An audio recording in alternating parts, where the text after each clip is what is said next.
hot December day, with a cloudless blue sky and a sun blazing down on the earth.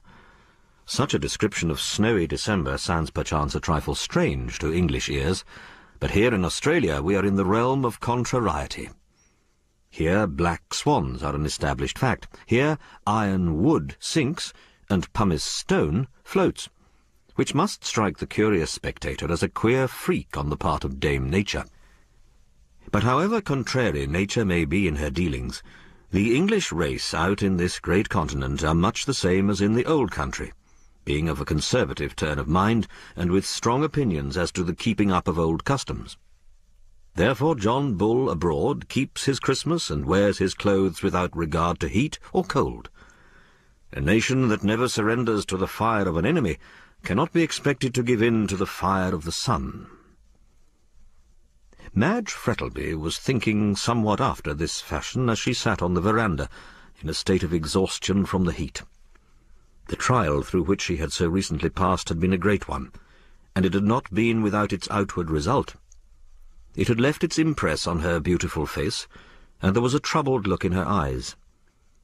After Brian's acquittal of the murder of Oliver White, she had been taken by her father up to their sheep station in the hope that it would restore her to health, for the mental strain which had been on her during the trial had nearly brought on an attack of brain fever. Women are more impressionable than men, and it is perhaps for this reason that they age quicker.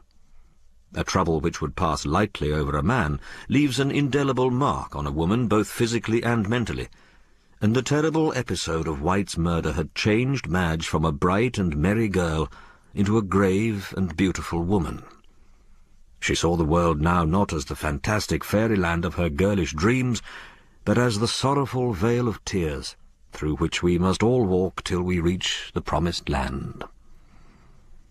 And for Brian, he also had undergone a change, for there were a few white hairs now amid his curly chestnut locks, and his character, from being gay and bright, had become moody and irritable. After the trial he had left town immediately in order to avoid meeting with his friends, and had gone up to his own station, which was next to that of the Frettlbys.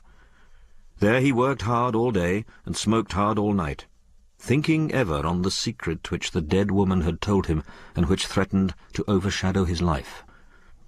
Every now and then he rode over and saw Madge, but this was generally when he knew her father to be away, for of late he had disliked the millionaire.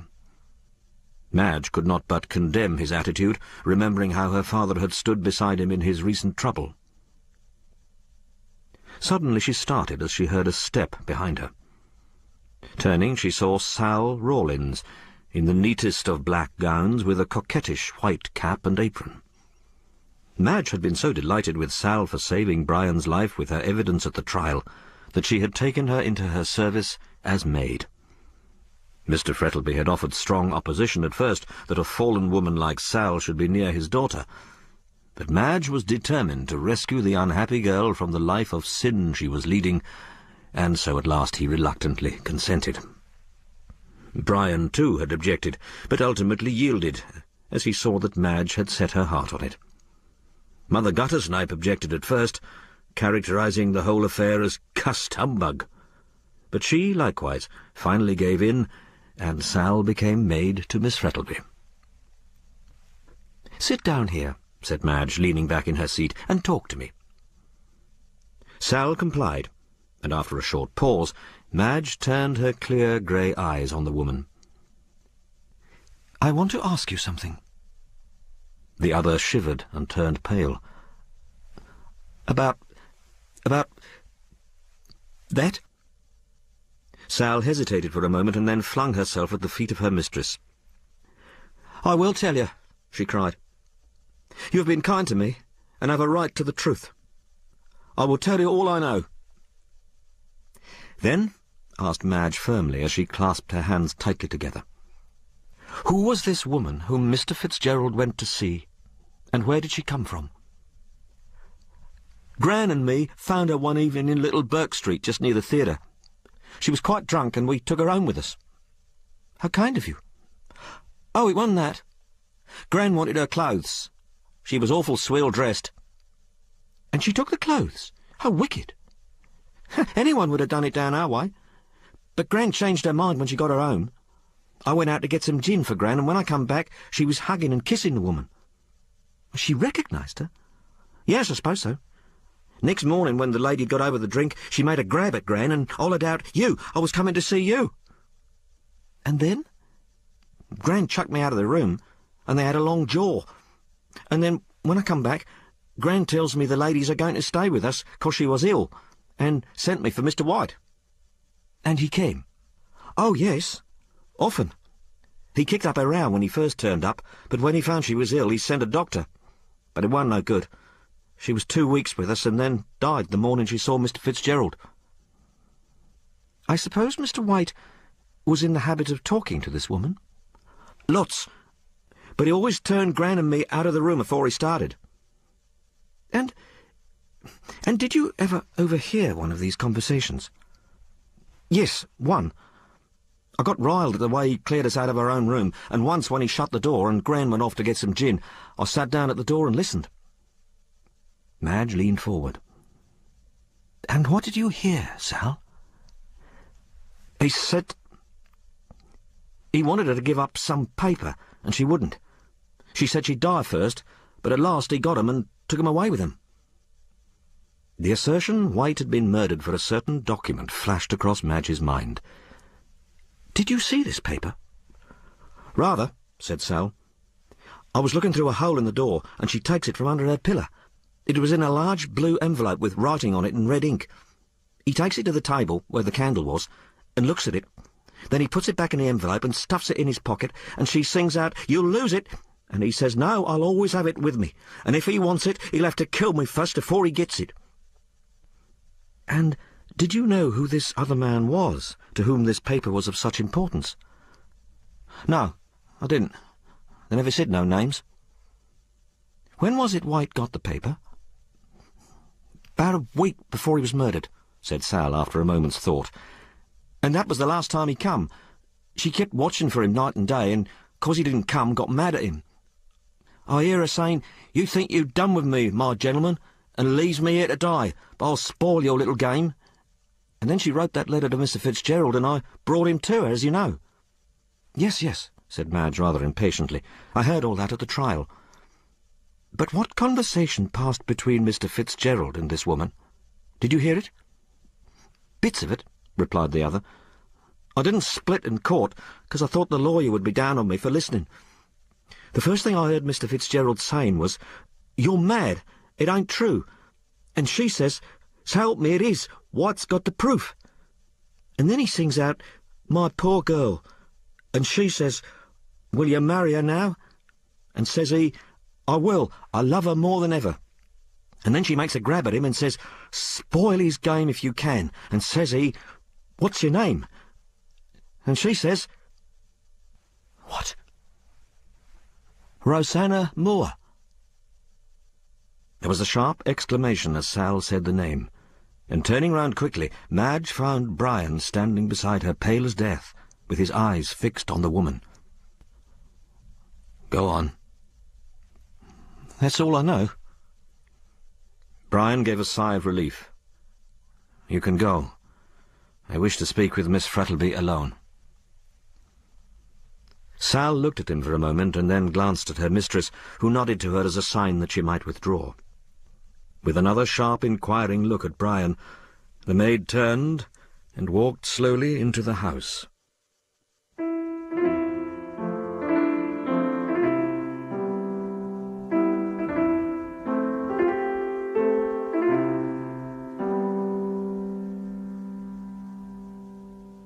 After Sal had gone, Brian sank into a chair beside Madge with a weary sigh. He was in riding dress, which became his stalwart figure well, and he looked remarkably handsome, but ill and worried. He took his hat off and tossed it and his gloves onto the floor. "What on earth were you questioning that girl about?" Madge flushed crimson for a moment, and then, taking Brian's two strong hands in her own, looked steadily into his frowning face. "Why? Don't you trust me?" "It is not necessary that I should. The secret that Rosanna Moore told me on her deathbed is nothing that would benefit you to know." "Is it about me?" she persisted. "It is, and it is not," he answered. She released his hands. "I suppose that means it is about a third person and concerns me." "Well, yes." He impatiently struck his boot with his riding whip. "But it is nothing that can harm you so long as you do not know it. But God help you should anyone tell it to you, for it would embitter your life." "My life being so very sweet now?" "You're trying to put out a fire by pouring oil on it, and what you say only makes me more determined to learn what it is. Madge, I implore you not to persist in this foolish curiosity. It will bring you only misery. If it concerns me, I have a right to know it. When I marry you, how can we be happy together, with the shadow of a secret between us?" Brian fell on his knees beside her and stretched out his hands with an entreating gesture. "Oh, my darling, cannot you trust me? The love which has stood such a test as yours cannot fail like this. Let me bear the misery of knowing it alone, without blighting your young life with the knowledge of it. I would tell you if I could, but God help me, I cannot. I cannot." And he buried his face in his hands. Madge closed her mouth firmly and touched his comely head with her cool white fingers. There was a struggle going on in her breast between her feminine curiosity and her love for the man at her feet, but the latter conquered, and she bowed her head over his. "Brian, let it be as you wish. I will never again try to learn this secret, since you do not desire it." He arose to his feet and caught her in his strong arms with a glad smile. "My dearest." He kissed her passionately, and then for a few moments neither of them spoke. "We will begin a new life," he said at length. "We will put the sad past away from us and think of it only as a dream." "But this secret will still fret you." "It will wear away with time and with change of scene." "Change of scene? Are you going away?" "Yes. I have sold my station, and intend leaving Australia forever during the next 3 months. "But where are you going?" "Anywhere. I'm going to follow the example of Cain and be a wanderer on the face of the earth." "Alone?" Brian looked steadily at her. "That is what I have come to see you about. I have come to ask you if you will marry me at once, and we will leave Australia together." She hesitated. "I know it is asking a great deal to leave your friends, your position, and your father. But think of my life without you. Think how lonely I shall be, wandering round the world by myself. You will not desert me now I have so much need of you. Will you come with me, and be my good angel in the future as you have been in the past?" She put her hand on his arm, and looking at him with her clear grey eyes, said, "Yes." "Thank God for that," said Brian reverently, and there was again a silence. Then they sat down and talked about their plans and built castles in the air after the fashion of lovers. "I wonder what Papa will say," observed Madge, idly twisting her engagement ring round and round. Brian frowned, and a dark look passed over his face. "I suppose I must speak to him about it?" "Yes, of course. It is merely a formality, but still one that must be observed." "And where is Mr. Frettlby?" asked Brian, rising. "In the billiard-room," she answered, as she followed his example. "Oh, no," as she saw her father step onto the veranda. "Here he is." Brian had not seen Mark Frettlby for some time, and was astonished at the change which had taken place in his appearance. Formerly he had been as straight as an arrow, with a stern, fresh-coloured face, but now he had a slight stoop, his face looked old and withered, and his thick black hair was streaked here and there with white. His eyes alone were unchanged. They were as keen and bright as ever. Brian knew full well how he himself had altered. He knew, too, that Madge was not the same. And now he could not but wonder whether the great change that was apparent in her father was attributable to the same source, to the murder of Oliver White. Sad and thoughtful as Mr. Frettlby looked as he came along, a smile broke over his face as he caught sight of his daughter. "My dear Fitzgerald, this is indeed a surprise. When did you come over?" Brian took the extended hand of the millionaire. "About half an hour ago. I came to see Madge and to have a talk with you." "Ah," said the other, putting his arm round his daughter's waist. "So that's what has brought the roses to your face, young lady. You will stay to dinner, of course, Fitzgerald." "Thank you, no." He indicated his riding clothes. "My dress." "Nonsense. We are not in Melbourne, and I'm sure Madge will excuse your dress. You must stay." "Yes, do. I don't see so much of you that I can let you off with half an hour's conversation." Brian seemed to be making a violent effort. "Very well," he said finally. "I shall stay." Frettleby sat down. "And now, the important question of dinner being settled, what is it you want to see me about? Your sheep station?" "No, sir." Brian leaned against the veranda post while Madge slipped her hand through his arm. "I have sold it." "Sold it? What for?" "I felt restless and wanted a change." "Ah." The millionaire shook his head. "A rolling stone gathers no moss, you know." "Stones don't roll of their own accord. They are impelled by a force over which they have no control." "Oh, indeed. And may I ask what is your propelling force?" Brian looked at the man's face with such a steady gaze that the latter's eyes dropped after an uneasy attempt to return it. It was several moments before he looked up again at the two tall young people standing before him. "Well, what do you want to see me about?" "Madge has agreed to marry me at once, and I want your consent." "Impossible." "There is no such word as impossible. Why should you refuse? I am rich now." "Pshaw!" said Frettleby, rising impatiently. "It's not money I'm thinking about. I've got enough for both of you. But I cannot live without Madge." "Then come with us," said his daughter, kissing him.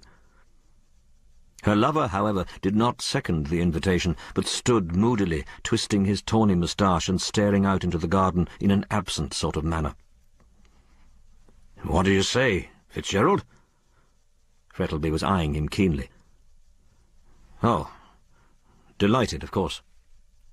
"In that case," returned the other, "I will tell you what we will do. I have bought a steam yacht, and she will be ready for sea about the end of January. You will marry my daughter at once, and go round New Zealand for your honeymoon. When you return, if I feel inclined, and you two turtle doves don't object, I will join you, and we will make a tour of the world." "Oh, how delightful!" cried Madge, clasping her hands. "I'm so fond of the ocean. With a companion, of course," she added with a saucy glance at her lover. Brian's face had brightened considerably, for he was a born sailor, and a pleasant yachting voyage in the blue waters of the Pacific, with Madge as his companion, was to his mind as near paradise as any mortal could get. "And what is the name of the yacht?" he asked. "Her name? Oh, a very ugly name, and one which I intend to change. At present she is called the Rosanna."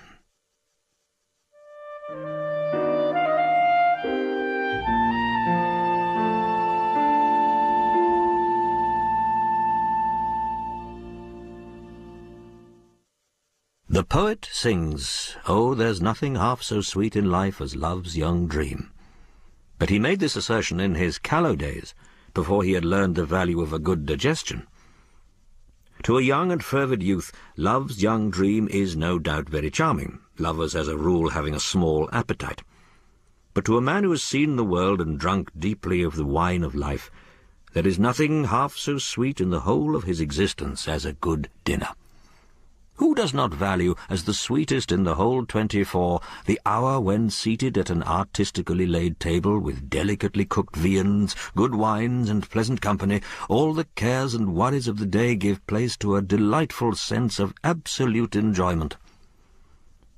Dinner with the English people is generally a very dreary affair. There is a heaviness about the whole thing which communicates itself to the guests, who eat and drink with a solemn persistence, as though they were occupied in fulfilling some sacred rite. But there are men, alas, few and far between, who possess the art of giving good dinners, good in the sense of sociality as well as in that of cookery. Mark Frettlby was one of these rare individuals. He had an innate genius for getting pleasant people together, people who, so to speak, dovetailed into one another. He had an excellent cook, and his wines were irreproachable, so that Brian, in spite of his worries, was glad that he had accepted the invitation. The bright gleam of the silver, the glitter of glass, and the perfume of flowers, all collected under the subdued crimson glow of a pink-shaded lamp which hung from the ceiling, could not but give him a pleasurable sensation. On one side of the dining-room were the French windows opening onto the veranda, and beyond appeared the vivid green of the trees and the dazzling colours of the flowers, somewhat tempered by the soft, hazy glow of the twilight. Brian had made himself as respectable as possible under the odd circumstances of dining in his riding dress, and sat next to Madge, contentedly sipping his wine and listening to the pleasant chatter which was going on around him. Felix Rolleston was there, with Mrs. Rolleston, née Miss Featherweight, who ruled him with a rod of iron. They had brought up Julia Featherweight with them, and this young person had made up her mind to become the second Mrs. Frettlby. She had not received much encouragement, but like the English at Waterloo, did not know when she was beaten, and carried on the siege of Mr. Frettlby's heart in an undaunted manner. Dr. Chinston had come up for a little relaxation, and gave never a thought to his anxious patients or the many sick rooms he was in the habit of visiting. An aged colonist, full of reminiscences of the old days, when, by gad, sir, we hadn't a gas lamp in the whole of Melbourne, and several other people completed the party. The conversation had turned onto a subject ever green and fascinating. "Have you ever gone in for politics, Mr. Frettlby?" asked Felix. "I? No," said the host, rousing himself out of the brown study into which he had fallen. "I'm afraid I'm not sufficiently patriotic, and my business did not permit me." "And now?" "Now," echoed the millionaire, glancing at his daughter, "I intend to travel." "Ah, the finest thing out," said Chinston. "One never gets tired of seeing the queer things that are in the world." "I've seen queer enough things in Melbourne in the early days," spoke out Valpy, the old colonist, with a wicked twinkle in his eyes. "Oh!" cried Julia, putting her hands up to her ears. "Don't tell me them, for I'm sure they're naughty."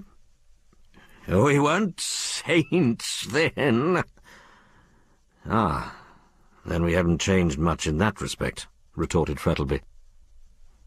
"You talk of your theatres now. Why, you haven't got a dancer like Rosanna." Brian started on hearing this name again, and he felt Madge's cold hand touch his. "And who's Rosanna?" "A dancer and burlesque actress. Such a beauty. We were all mad about her, such hair and eyes. You remember her, Frettlby?" "Yes." Before Mr. Valpy had the opportunity to wax more eloquent, Madge rose from the table, and the other ladies followed. Brian sat still and wondered why Frettlby changed colour on hearing the name.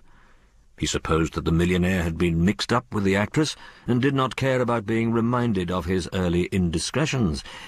And after all, who does? "She was as light as a fairy," continued Valpy with a wicked smile.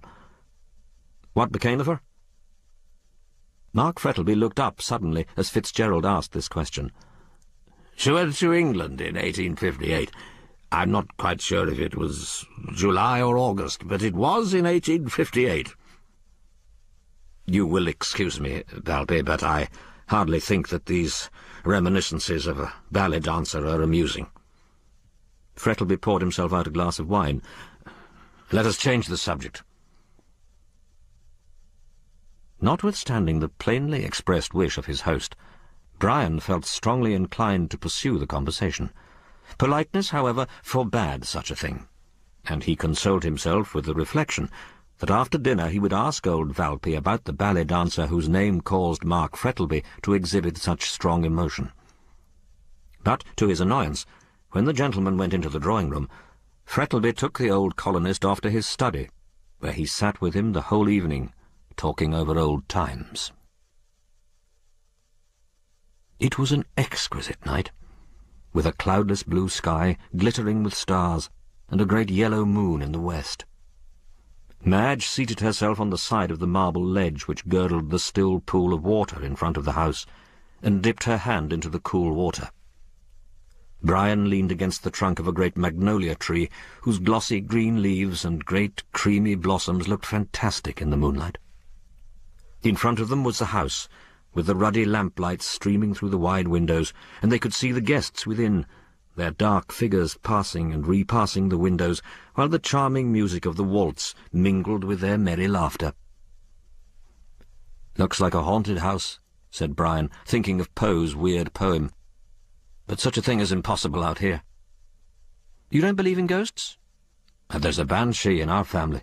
She's supposed to cheer our deathbeds with her howlings, but I've never seen the lady myself." "It's aristocratic to have a ghost in a family, I believe," said Madge. "That is the reason we colonials have none." "Ah, but you will have. There are, no doubt, democratic as well as aristocratic ghosts.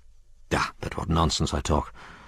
There are no ghosts, except of a man's own raising. The ghosts of a dead youth, the ghosts of past follies, the ghosts of what might have been. These are the spectres which are more to be feared than those of the churchyard." Madge looked at him in silence, for she understood the meaning of that passionate outburst. He was thinking of the secret which the dead woman had told him, and which hung like a shadow over his life. She arose quietly and took his arm. The light touch roused him, and a faint wind sent an eerie rustle through the still leaves of the magnolia as they walked back in silence to the house.